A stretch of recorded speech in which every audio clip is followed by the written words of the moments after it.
Hola a todos, mi nombre es Julieta Rosales, soy neurólogo vascular y en esta ocasión voy a hablar de la fase aguda del ACV más allá, digamos, de la reperfusión. Tengamos en cuenta que cuando tenemos un paciente con ACV, podemos tenerlo dentro de la ventana clásica, por ejemplo, para trombolíticos, que es de las 4 horas y media, o más allá de ella, que es la ventana extendida, de 4,5 a 24 horas. Dentro de las 4,5 horas podemos realizar trombolisis intravenosa, asociarle trombectomía mecánica o que el paciente no sea candidato a ninguna de las dos terapéuticas y que deba recibir mejor tratamiento médico. En la ventana extendida, el paciente puede ser plausible de realizarse trombectomía mecánica o mejor tratamiento médico y algún subgrupo de pacientes bien seleccionados pueden recibir trombolisis intravenosa dentro de las 4,5 a 9 horas. Pero a su vez, todos estos pacientes reciben medidas médicas iniciales que son globales o individualizadas según el paciente reciba, digamos, un trombolítico o terapia endovascular. La penumbra obviamente que va a ser salvada por estas medidas de revascularización, pero no debemos olvidar todo lo que es el tratamiento médico, porque si tenemos, por ejemplo, un paciente revascularizado que está hipotenso o, por el contrario, hipertenso o febril, el outcome está demostrado que va a ser peor. ¿Dónde internar al paciente? Bueno, el lugar correcto para internar paciente en el 100% de los casos es la unidad de stroke.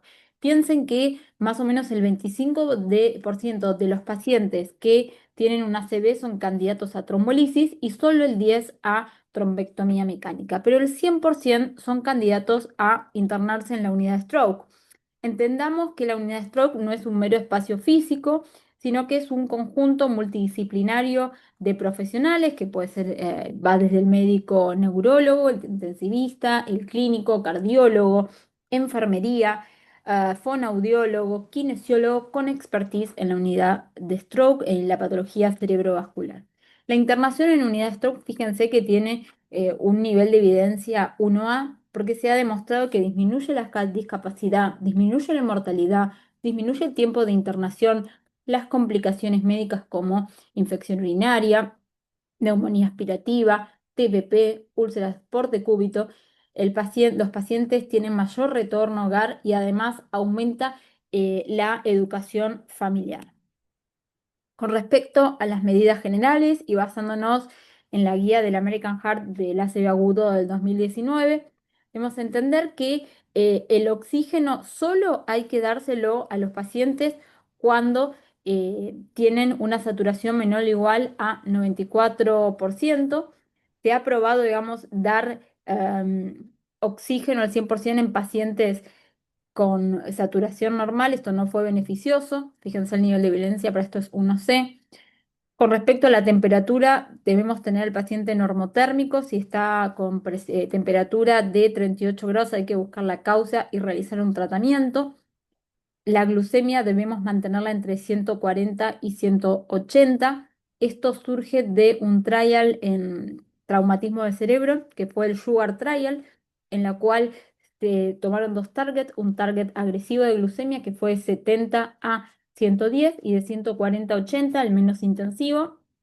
Y este trial lo que demostró es que no había diferencias en los outcomes funcionales a los 90 días y que había más riesgo de hipoglucemia en el grupo con terapéutica de un control más estricto. Con respecto a la profilaxis de TBP en aquellos pacientes que no van a movilizarse, con recomendación 1B, tenemos a las medias de comprensión neumática intermitente. Están desaconsejadas y de hecho hacen daño las medias de compresión, es decir, las vendas, y el nivel de evidencia para la heparina de bajo peso molecular, digamos, es más incierta con un nivel de evidencia 2B. Recordemos que si el paciente recibió trombolíticos o trombectomía mecánica, debemos hacer una tomografía de cerebro a las 24 horas para el posterior inicio de estas terapéuticas. Todo paciente previo a la indicación de alimento, de líquidos y de fármacos deben realizarse un test de disfagia Best Side y esto, fíjense, el nivel de recomendación es 1C, porque La disfagia obviamente va a llegar a la neumonía aspirativa y es un fenómeno que es bastante frecuente, más o menos entre un 40-60% de los pacientes y más aún en pacientes con stroke de fosa posterior. Con respecto a las medidas específicas, si el paciente recibió trombolisis, ya sea con TNK o RTPA, debe mantenerse la presión menor a 180-105 por 24 horas, con un nivel de evidencia 1B. Lo mismo aplica para la trombectomía mecánica, el nivel de evidencia es un poco más bajo, es 2A, porque básicamente lo que se hizo fue basarse en los trials de trombolisis. Este número 180-105 no es al azar, sino que parte, digamos, de un trial que es el Enchanted, en el cual se comparó disminución de la presión intensiva con una sistólica de 130-140 versus menor a 180 y no hubo mejoría funcional y tampoco hubo una disminución significativa de los hematomas intracraneales sintomáticos.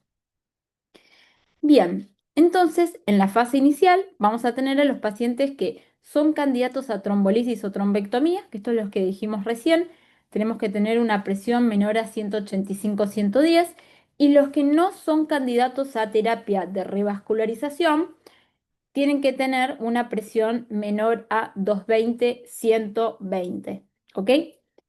Pensemos que, digamos, la hipertensión arterial va a llevar a un aumento de la presión de perfusión cerebral, ya que obviamente es un mecanismo de defensa.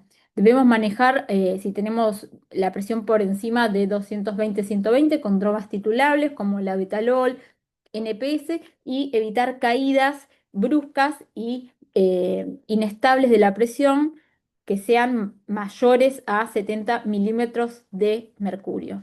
Obviamente que hay que evitar la hipotensión, pero no hay un punto a partir del cual, por ejemplo, en las guías dice, si usted tiene una sistólica menor a 100, póngale noradrenalina. Eso no es así. De hecho, pensemos que hay pacientes que tienen cardiopatía isquémico-necrótica con una FEI deteriorada y son pacientes que viven quizás con una sistólica de 90. Así que en el agudo no son pacientes que tengan capacidad hipertensiva.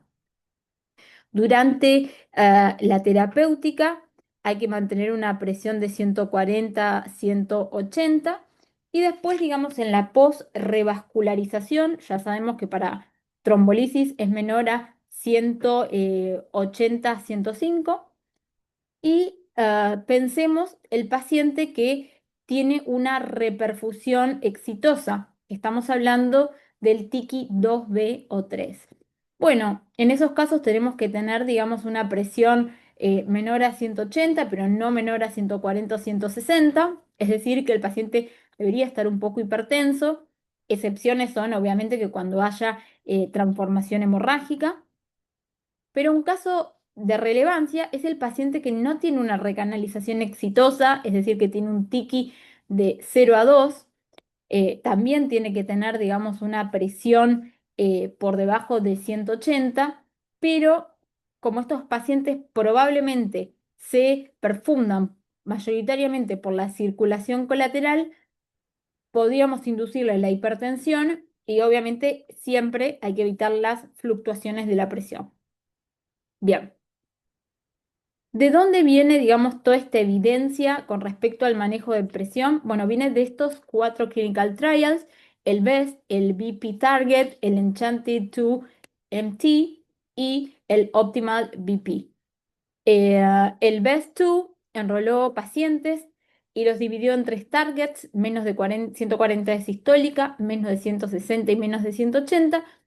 Este target de sistólica debía ser logrado dentro de la hora post, obviamente, trombectomía y mantenida por 24 horas. Ellos tomaron como endpoint primario el aumento, o sea, el follow-up en el volumen del infarto. No hubo diferencias significativas y tampoco en el UMRS a 90 días y tampoco lo hubo para la diferencia de hemorragia intracraniana sintomática. Es decir, este trial concluye en que los valores de sistólica menor a 140 y menor a 160 no cumplieron los criterios para futilidad comparados con Menora 180.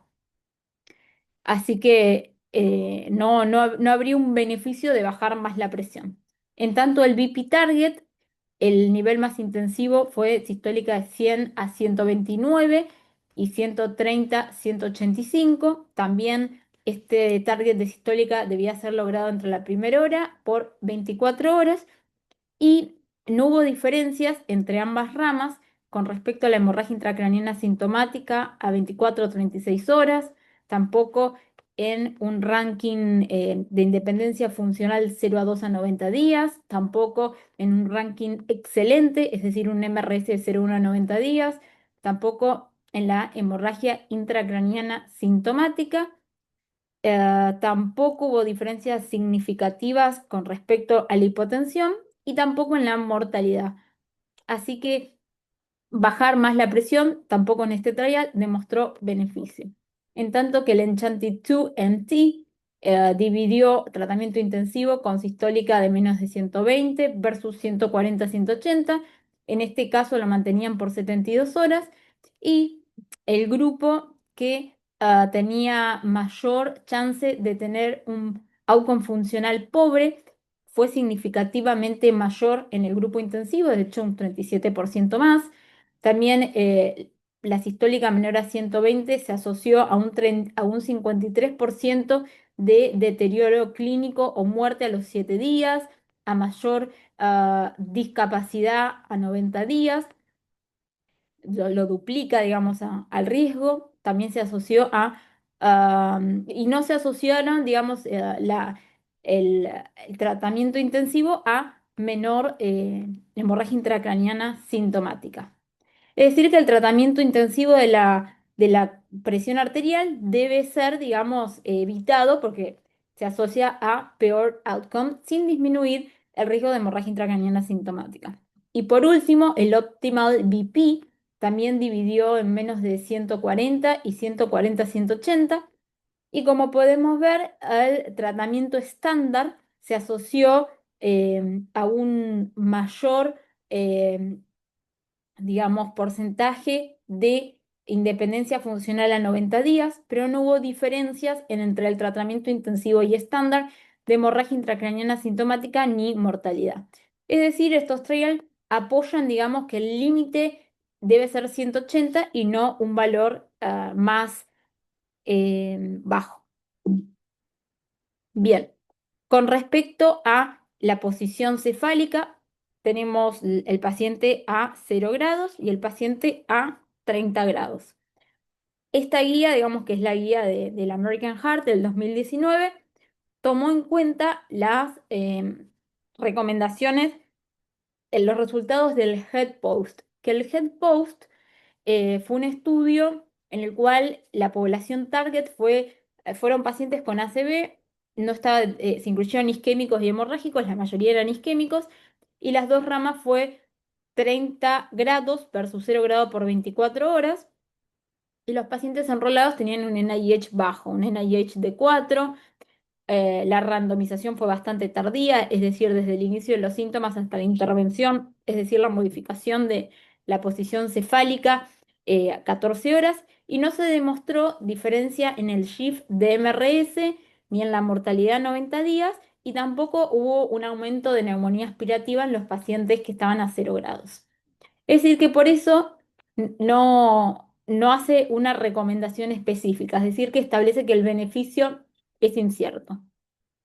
Recientemente se publicaron los resultados del estudio Zodiac, que en este caso la población eran pacientes con ACV isquémico con oclusión de gran vaso, que se iban a realizar trombectomía mecánica dentro de las 24 horas del inicio de los síntomas.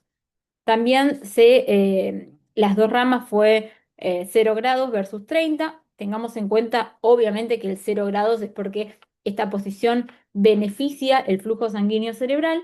Y en este caso, fíjense que los pacientes enrolados tenían una mediana de NIH de 10. El tiempo desde el inicio de los síntomas a la intervención fue casi 4 horas y el paciente a 0 grados se asoció a menor peoría del NIH dentro de las 24 horas, ya sea que esa peoría sea un aumento de 2 puntos o 4 puntos.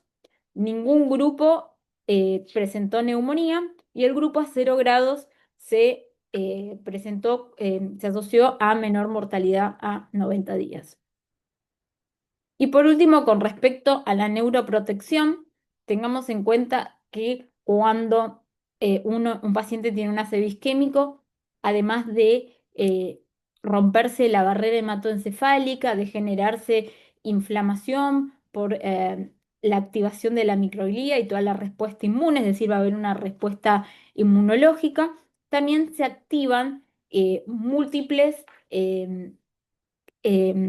mecanismos, como por ejemplo hay un influjo de los canales de calcio, hay excitotoxicidad por glutamato y por radicales libres, hay estrés oxidativo por el óxido nítrico, por el superóxido y hay muerte celular programada por las caspasas.